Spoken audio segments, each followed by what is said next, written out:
year. I'm sorry, have you ever paid a tariff? Because I have.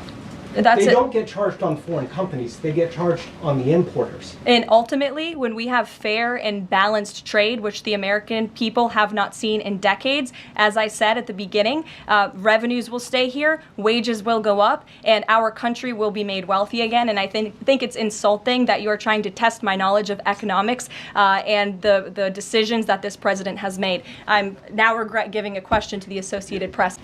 If we could just step back for a second. When President Trump last addressed the BRT when he was on the campaign trail, his big push was on tax cuts. He's going there today as he's proposing tax hikes in the form of tariffs. Not true. And I'm curious he's not doing why that. He's prioritizing that over the tax cuts. He's actually not implementing tax hikes.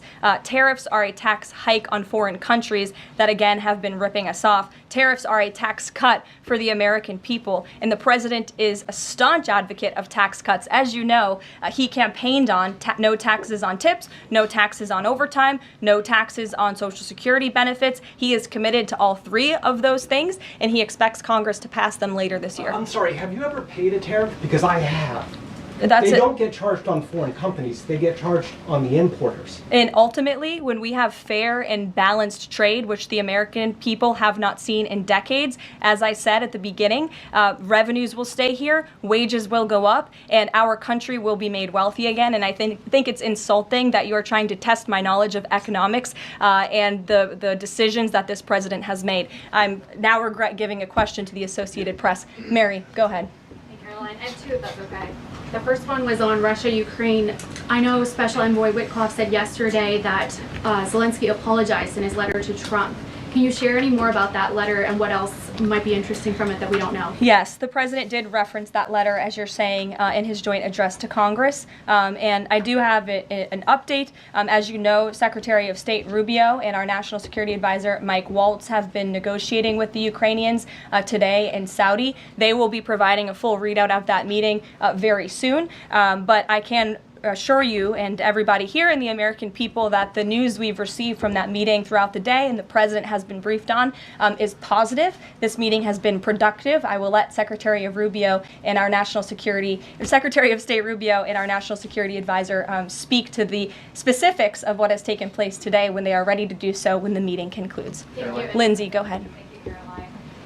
Referring to Mahmoud Khalil, the president has said this is the first of many arrests like this. Does the administration have a rough estimate of how many arrests you're planning to make similar? I don't have an estimate. I do know that DHS, based on very good intel that they have gathered at the direction of the president's executive order, which made it very clear to the Department of Homeland Security that engaging, as I said, in anti-American, anti-Semitic, pro-Hamas protests will not be tolerated. So since the president signed that executive order and since Secretary of Known has taken the oath at DHS, they have been using intelligence to identify individuals on our nation's colleges and universities, on our college campuses, who have engaged in such behavior and activity, and especially illegal activity. And so I don't have a readout on how many arrests will come, but I do know that DHS is actively working on it.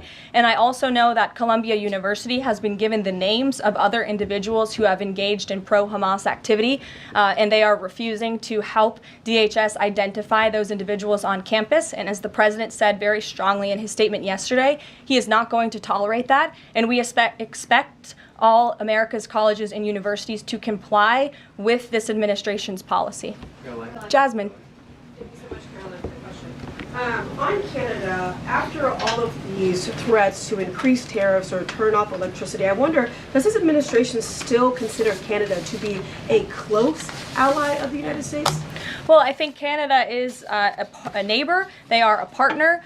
They have always been an ally. Perhaps they are becoming a competitor now. But as the president also laid out in his Truth Social post today, he believes that Canadians would benefit greatly from becoming the 51st state of the United States of America. And I actually looked into some of the research about the cost of living in Canada, and the cost of living is much higher than it is here in the United States of America. The average cost of a home in Canada is much higher.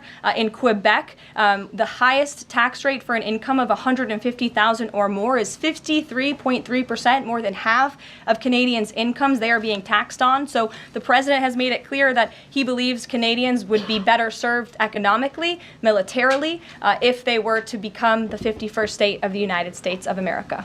Reagan. Thank you, Caroline. A week ago, Attorney General Bondi said a truckload of Epstein files had been delivered to her office from the SDNY. When can we expect those files to be released to the public? I would defer you to the Department of Justice. I don't have a timeline here. Do you have any update on the JFK files?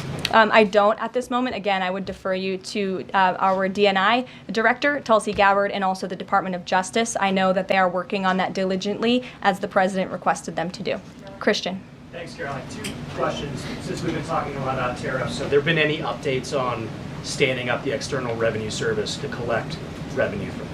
Well, we need reciprocal tariffs to go into effect first, and as you know, the president will be rolling those out on April 2nd, and then the next start of that process is collecting that revenue to ultimately create the External Revenue Service, which Secretary Lutnick is working very hard on and is quite enthusiastic about, if you have noticed from his media Can interviews. the president do that through executive action, or will it require legislation? Well, the president already signed an executive order to direct the Secretary of Commerce to establish the External Revenue Service, or at least to identify ways in which it can be done. I would defer you to the Department of Commerce for more on specifics on that.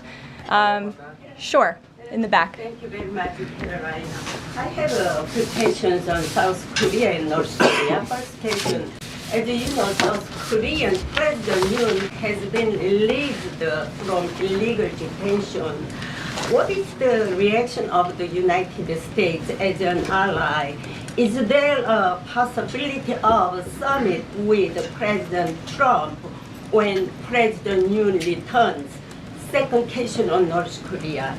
North Korea launched the several ballistic missiles into the west coast yesterday.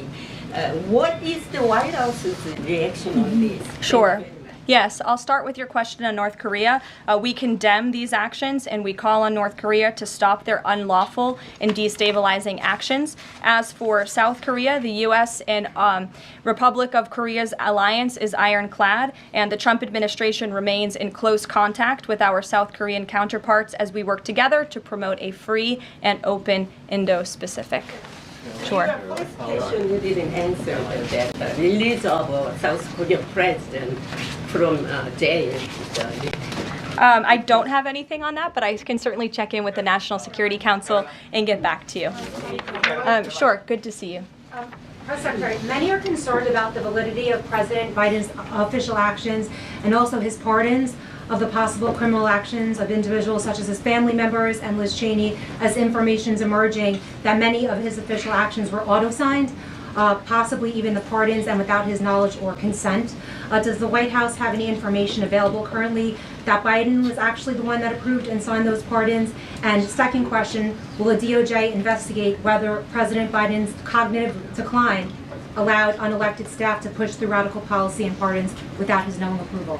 I don't know the answer to that question, but I can check in with our folks here who may know the answer to that question and get back to you. Dasha, go ahead. You did a great job articulating the vision that President Trump has for what his tariffs, he believes his tariffs can do in terms of bringing jobs back to the United States. I asked you last week about how much Americans might need to buckle up for some short-term pain, a conversation that with the President and Treasury Secretary Scott Bessent have had with the people. I'm wondering,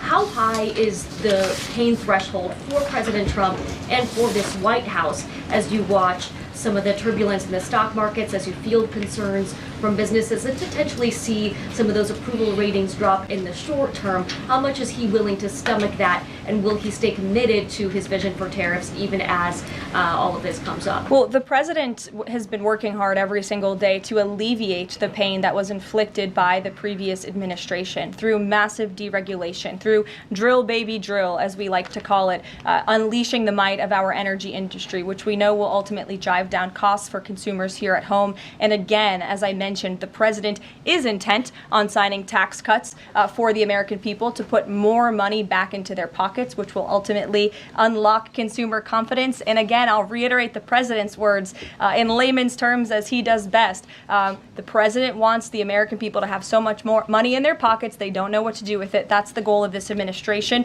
through tariffs, through tax cuts, through deregulation, and through unleashing the potential of our energy industry. I have two more quick notes before I wrap up. April 28th, I can confirm that the Philadelphia Eagles will be here at the White House to celebrate their Super Bowl victory. I know there was a lot of fake news about an invitation that wasn't sent or was sent. We want to correct the record. We sent an invitation. They enthusiastically accepted, and you will see them here on April 28th. And lastly, on a sad note, I would like to express our condolences to Fox News and to the entire Fox family who did lose a cameraman, Craig Savage, who passed away at 61 years old recently. A very tragic death, an individual who was a great man and covered this building for many, many years. So the entire press office, the communications office here wants to express our condolences with his family and also with Fox News. And I'll see you guys later. Perhaps you'll see the president in a Tesla later this afternoon. Have a good one.